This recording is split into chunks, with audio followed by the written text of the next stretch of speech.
Madame, Monsieur, bonsoir. C'est l'un des économistes marocains dont l'avis est écouté, suivi et relayé fortement dans la presse. Il a occupé le poste de ministre du Commerce extérieur il y a quelques années et il fait valoir sa casquette de membre du parti de l'Istiqlal pour prendre position contre questions économiques qui posent problème. Sur les accords de libre-échange, la privatisation et les pressions exercées, dit-il, par l'Union européenne sur le Maroc en matière de réforme fiscale, pour ne citer que ces sujets, il s'active à se faire entendre. Ce soir, nous l'avons invité pour l'entendre, Abdeltif Mazouz. Bonsoir et bienvenue dans ce nouvel épisode de Naparté.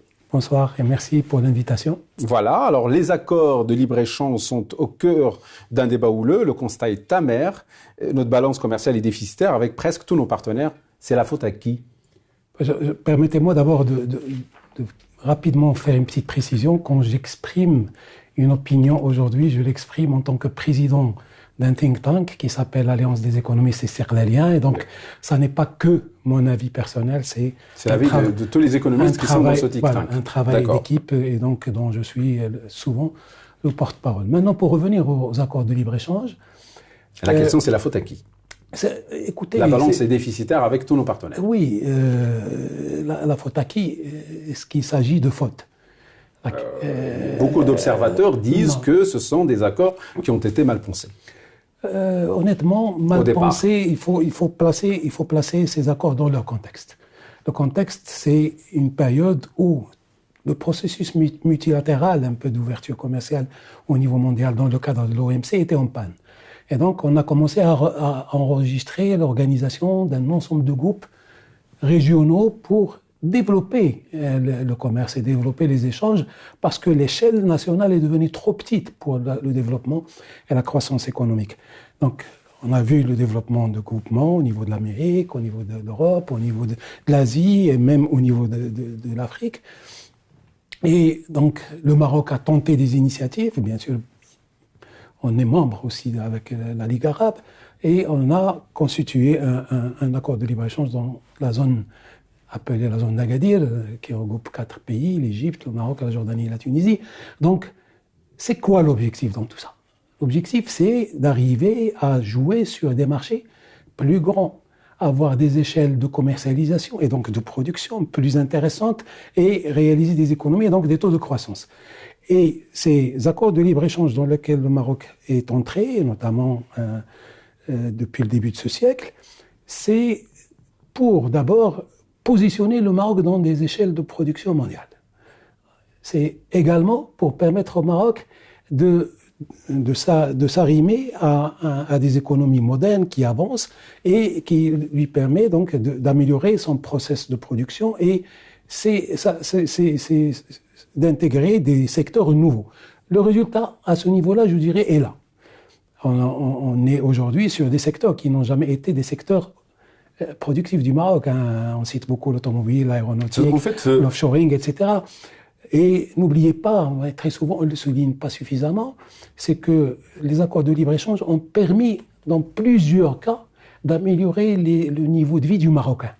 Parce que les prix, qui dit accord de libre-échange, dit moins de droits de douane et donc plus de compétition et donc des prix qui arrivent au Maroc à des prix, des produits qui arrivent au Maroc à des prix assez bas et qui ont poussé très souvent aussi les entreprises marocaines à faire des efforts pour améliorer leurs conditions de production et par conséquent à réduire le prix. Alors ces échanges, je vais y arriver, commerciaux sont déficitaires avec tout le monde. Alors moi je donne le cas et l'exemple de la Tunisie et l'Égypte, ces deux pays arabes ont presque, en fait ils sont peut-être dans le même niveau que nous. La Tunisie, c'est pas, son économie n'est pas à la hauteur de la nôtre et pourtant notre balance commerciale est déficitaire avec la Tunisie, avec l'Égypte. En fait la question est, peut-on dire que nous signons des accords sans savoir où cela va nous mener?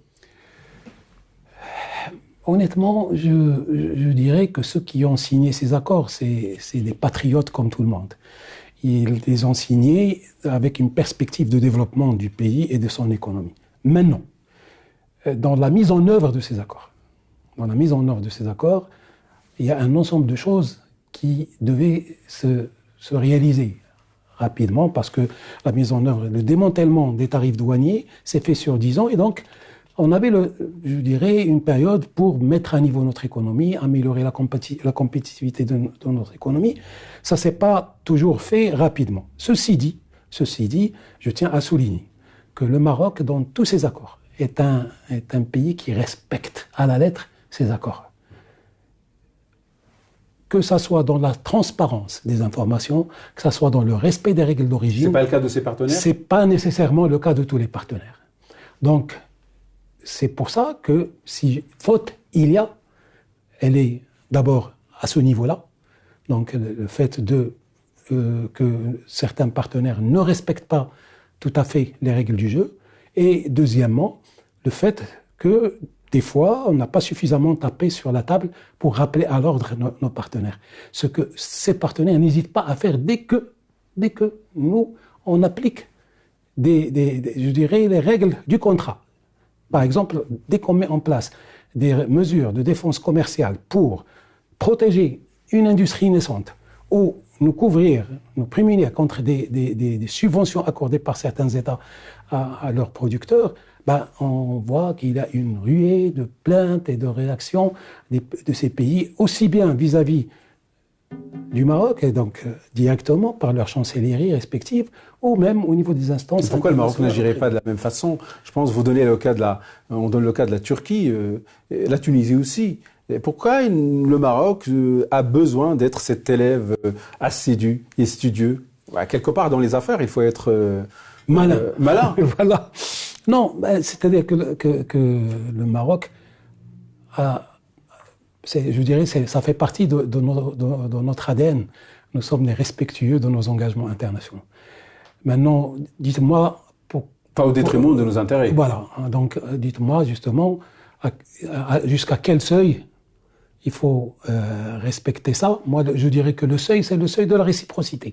Dès lors qu'un pays ne respecte pas une règle dans l'accord, il faut que je fasse de même et que j'arrête. Donc, ce que nous n'avons pas fait jusqu'à présent de manière systématique, c'est de rappeler nos partenaires à l'ordre et de leur dire, basta, vous n'avez pas respecté telle règle, on arrête. Voilà, c'est ce qui a été fait avec la Turquie. Et la Turquie a accepté que l'accord de libre-échange signé avec Ankara soit revu ou corrigé, quelque part. Pour vous, l'économiste que vous êtes, que doit-on rééquilibrer dans cet accord? Qu'est-ce qu'il faut faire? Contrairement à d'autres accords, et notamment avec l'Union européenne, l'accord avec la Turquie est un accord déficitaire sur tous les plans. Donc, parce que lorsque vous examinez l'accord avec l'Union européenne, on est déficitaire sur la balance commerciale stricto sensu, c'est-à-dire l'échange de marchandises.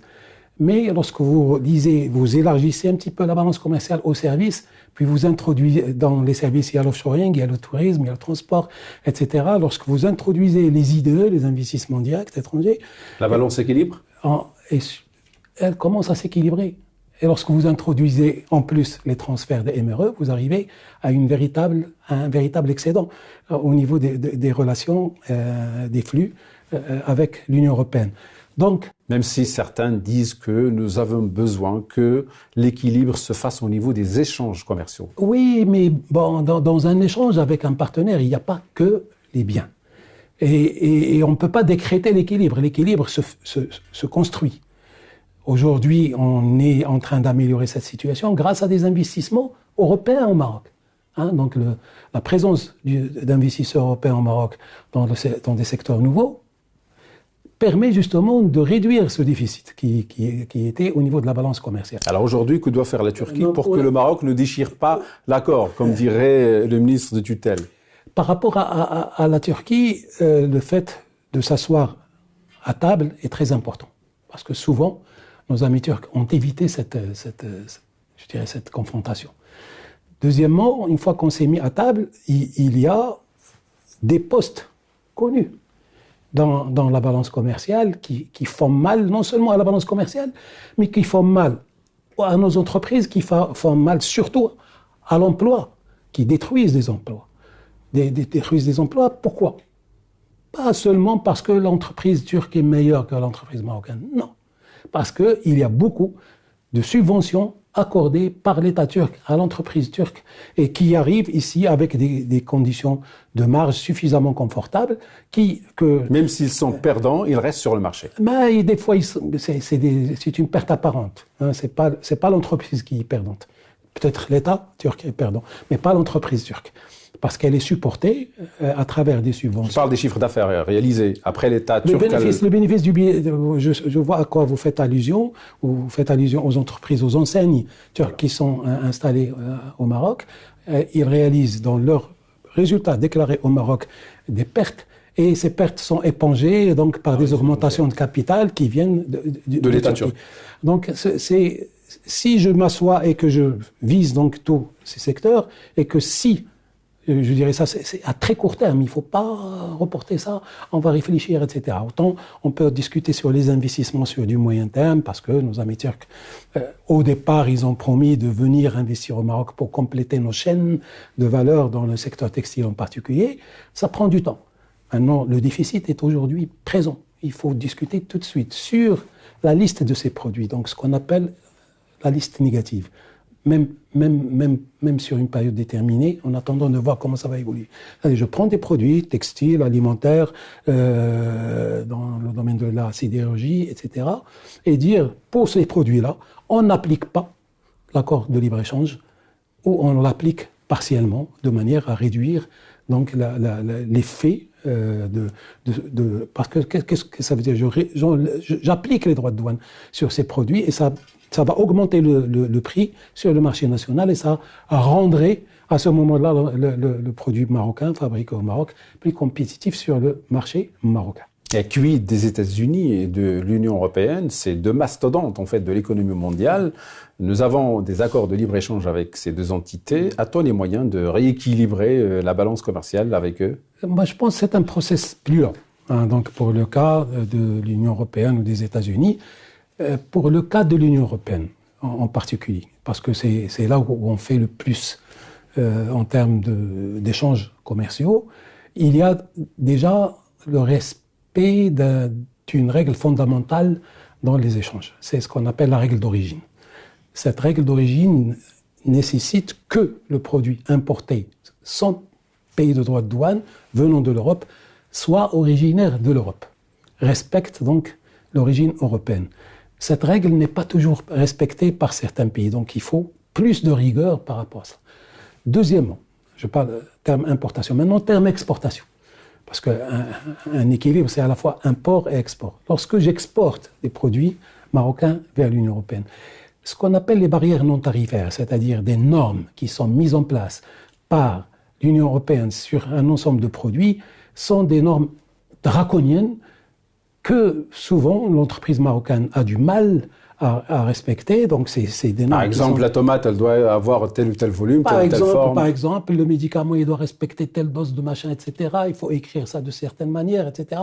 Donc un ensemble de choses. Il y a aussi des agissements, comme on a vu il y a quelques jours maintenant en Espagne, des marchandises marocaines qui ont été saccagées. Et ça aussi, ce sont des méthodes pour pouvoir en fait endiguer et faire en sorte un petit peu que Encore une fois, on revient au fait que nous sommes un pays qui respecte ces engagements, qui respectent... Parce qu'on n'a jamais vu une marchandise espagnole entrer sur le sol marocain, saccagée ou arrêtée par des Marocains. Voilà. Moi, je veux pas qu'on réfléchisse dans ce sens-là. Je veux qu'on réfléchisse dans le cadre de la règle du droit, dans le cadre de ce qui a été signé entre le Maroc et ses partenaires, et appliquer de temps en temps ce que nous donne l'accord lui-même. Qu'est-ce que nous donne l'accord lui-même? Il nous donne le droit d'appliquer des mesures de défense commerciale. Lorsque je vois qu'il y a une industrie qui est fortement menacée par les importations européennes ou autres, j'ai le droit pendant une période, de protéger cette industrie. Donc ça existe. Deuxièmement, on a des réunions périodiques avec nos partenaires. Donc, tous les 2 ans pour certains, tous les ans pour d'autres, etc. Il faut profiter de ces réunions-là pour évoquer tout ce qui ne marche pas et envisager des solutions faisables et les suivre pour améliorer ce solde. Lorsque on se réunit et qu'on discute, par exemple, d'améliorer à travers les investissements, il faut cibler quels sont ces investissements. Il faut savoir qui va les réaliser. Il faut se donner des échéances pour réaliser ces investissements. Ça a été fait très souvent avec l'Union européenne. Ça n'a pas été fait avec d'autres partenaires. Voilà, pourquoi, en fait, il y a une question concernant ces accords avec les États-Unis et l'Union européenne. Pourquoi on est allé chercher, en fait, à faire des affaires avec ces mastodontes, ces puissances économiques, c'est David contre Goliath? C'est-à-dire que, en fait, mais c'est une question qui est posée. Beaucoup de gens, beaucoup d'observateurs disent que nous avions peut-être tort d'aller faire des affaires avec ces entités puissantes parce qu'on ne fait pas le poids. On a réellement été très ambitieux. Et c'est tant mieux parce que pour un ensemble Trop ambitieux? Ou très ambitieux, parce que très ambitieux, c'est très positif. Peut-être un peu trop parfois, mais honnêtement, l'ambition est une très bonne chose pour avancer. Donc c'est ce qui a permis à beaucoup de secteurs de s'améliorer dans notre économie. Maintenant, moi je regarde aussi l'autre partie du verre. C'est-à-dire lorsque j'ai signé des accords de libre-échange, Maroc, je parle du Maroc, pas moi, j'ai ouvert à mes entreprises un gros marché qui s'appelle le marché européen, le marché américain, le marché arabe, le marché méditerranéen. Ça fait quelque chose comme 1,2 milliard de consommateurs. Alors, maintenant, il faut travailler sur la manière de pénétrer ces marchés. Sur nos entreprises, sur notre marketing, mais aussi sur leurs normes, sur les obstacles que ces pays peuvent dresser devant nos entreprises pour entrer. Et je me rappelle qu'avec les Américains, on a bavé pour faire entrer des produits agricoles en termes de normes sanitaires, etc. Ça, c'est une bataille de longue haleine, mais il faut la conduire. Cela ramène en fait sur la table du débat, en fait, l'offre marocaine est-elle à la hauteur pour pouvoir aller chercher des marchés comme celui américain ou en Europe? Est-ce que nous avons une marchandise industrialisée à leur vendre? Honnêtement, qui serait compétitive? Pas toujours, hein, pas toujours. Donc c'est pour ça que souvent on va chercher des investisseurs étrangers pour justement renforcer l'offre marocaine. Donc dans tous les secteurs, hein, donc sans exception.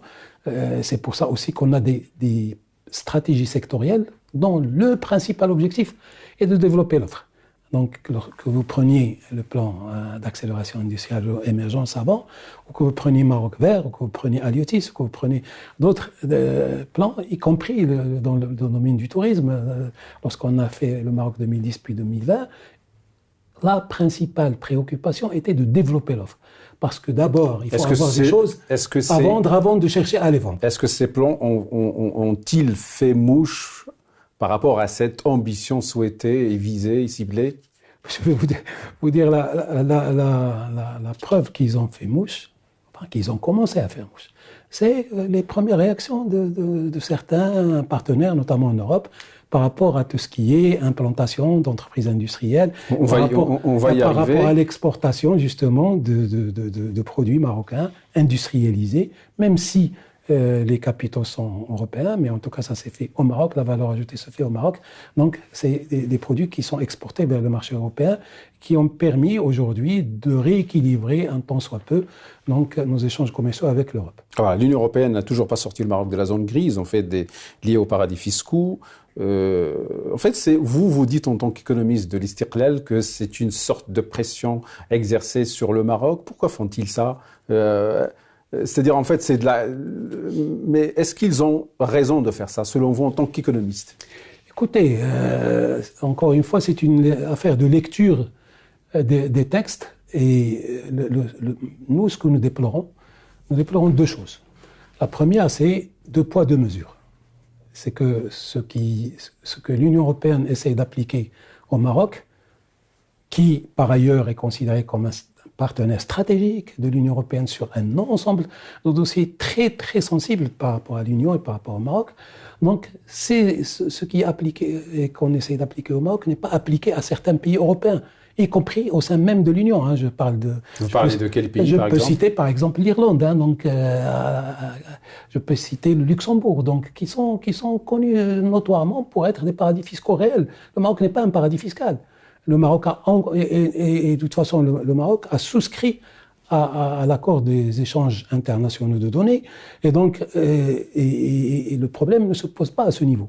Donc, et en plus, tout récemment, le Maroc a concédé le fait de réduire l'avantage fiscal accordé au niveau des accords de libre-échange, des zones de libre-échange et au niveau des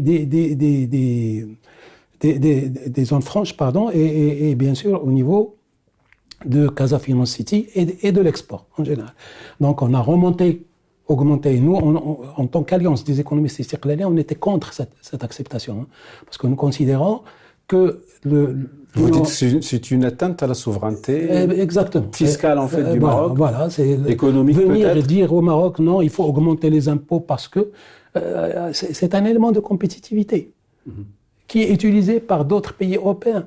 Alors qu'au niveau, dans le stricto sensus de ce qu'on peut appeler un paradis fiscal, nous ne sommes pas un pays qui accueille des capitaux n'importe comment. Et dans concernant en fait cette réforme fiscale, en fait, qui est l'objet de cette pression exercée par l'Union européenne sur le Maroc, vous faites le lien avec le fléau migratoire. Expliquez-nous. Le lien est un lien de développement. Lorsque nous avons cette conviction, que nous sommes de vrais partenaires stratégiques de l'Union européenne sur plusieurs plans. Je ne peux pas, quand je suis un partenaire stratégique, je ne viens pas examiner sur un aspect. Lorsque vous me parlez du déficit commercial, je vous ai dit, on regarde la balance des paiements. C'est ça le regard stratégique d'un partenaire. Donc, si vous me rendez plus faible en termes d'attraction d'investissement, en termes d'export, je crée moins d'emplois. Je ne vais pas améliorer les conditions de vie de mes citoyens. Et donc, je ne serai pas une bonne digue contre l'immigration vers l'Europe. Bien au contraire, je peux même être encore plus émetteur de migrants vers l'Europe. Donc, si on travaille en commun, il faut travailler dans l'intérêt, dans un partenariat mutuellement avantageux pour les deux parties. Alors, je passe à un autre sujet, en fait, celui de la privatisation. Vous fustigez la politique de privatisation, pourquoi ? On n'a pas fustigé la politique de privatisation. Non, on a été dans le communiqué que nous avions publié, c'était pour attirer l'attention du gouvernement sur la cession d'entreprises stratégiques pour le pays. Donc, et quand je dis cession, c'est-à-dire ne plus avoir le droit de piloter, de gérer, de prendre des décisions stratégiques dans ces entreprises. Et on l'a dit à l'occasion de la cession partielle d'une partie du capital de Maroc Télécom, mais c'était l'occasion. Mais on a cité deux exemples particuliers, donc pour lesquels le Maroc, je peux vous en citer d'autres. Mais en faisant ça, vous tombez dans une sorte de contradiction, en fait. Non, je vais vous expliquer. Alors, on rappelle juste Rachid Filali, qui est ministre chargé de la privatisation, il y a quelques années dans le gouvernement Yousfi, qui est istiqlalien. Yousfi, non ? Dans le gouvernement, il y a quelques années, en tout cas, c'est lui. Filali, voilà, c'est lui qui a mené cette privatisation et qui a été jusqu'à se débarrasser, je parle de l'État marocain, d'entreprises stratégiques. C'est une sorte de contradiction. Non. Expliquez-nous. La privatisation, c'est une ouverture de capital d'entreprises publiques au privé. Pourquoi ? Pour rechercher plus d'efficience, plus de rendement et avoir des ressources financières. Maintenant, dans ce contexte, dans cet objectif, il ne faut pas oublier un objectif ou une contrainte. C'est ne pas perdre, comme vous avez dit tout à l'heure, les bijoux de la famille. C'est-à-dire, vous avez une entreprise comme une entreprise maritime, par exemple, qui a été privatisée, qu'on a complètement perdue. Vous parlez de la Comanaf ? Je parle de la Comanaf. Vous avez une raffinerie également qui a été privatisée, qu'on a complètement perdue. Aujourd'hui, nous n'avons pas de pavillon national pour tout ce qui est transport maritime, alors que nous avons 3600 km de côte et nous sommes un pays exportateur important. Nous n'avons plus de raffinerie stratégique et donc pas de stockage. On a réduit nos capacités de stockage et on a complètement plus de capacité de raffinage. Donc c'est ça ce que nous voulions dire, c'est-à-dire attention, dans le process de cession des entreprises publiques au privé, faites attention à tout ce qui est stratégique, à ce qui est déterminant pour la souveraineté économique du pays, donc, notamment pour des secteurs très sensibles, comme le transport maritime ou comme Il nous reste une minute et je rappelle que vous êtes un ancien ministre délégué chargé des Marocains résidant à l'étranger. Il y a quelques jours, Chakib Ben Moussa, qui est le président de la commission sur le modèle de développement, est allé à la rencontre des Marocains de l'étranger, en France, à Paris. Quel rôle, comment la commission doit-elle appréhender en fait cette question des MRE au Maroc, selon vous? Écoutez, 5 millions et quelques de Marocains à l'étranger, c'est presque 15% de la population résidente au Maroc. Vous mettez 15% de quelque chose dans quelque chose, ça change. Hein. Et en plus, il y a près d'1 million de compétences de Marocains à l'étranger, entre hauts diplômés et grandes expériences. Ces citoyens marocains peuvent apporter beaucoup de choses au développement du Maroc. Ça a été le cas de beaucoup de pays qui ont compté sur leur diaspora pour se développer. Il ne faut pas commencer par quoi? Écoutez, par exemple, nous avons de nouveaux secteurs qui s'installent au Maroc, hein, dans les nouvelles technologies, je dirais même dans la santé, dans tout ce qui est intelligence artificielle, et nous avons des sommités marocaines dans les nouvelles énergies, des sommités marocaines qui sont installées à l'étranger et qui peuvent donc apporter leur know-how à nos écosystèmes qui se mettent en place et à accélérer donc la mise en œuvre de ces écosystèmes et le développement du pays par la même occasion. Voilà, développement du pays. On finit sur cette phrase. Abdeltif Mazouz, merci d'avoir accepté notre invitation et d'avoir répondu à nos questions. Madame, Monsieur, merci de nous avoir suivis. Au revoir.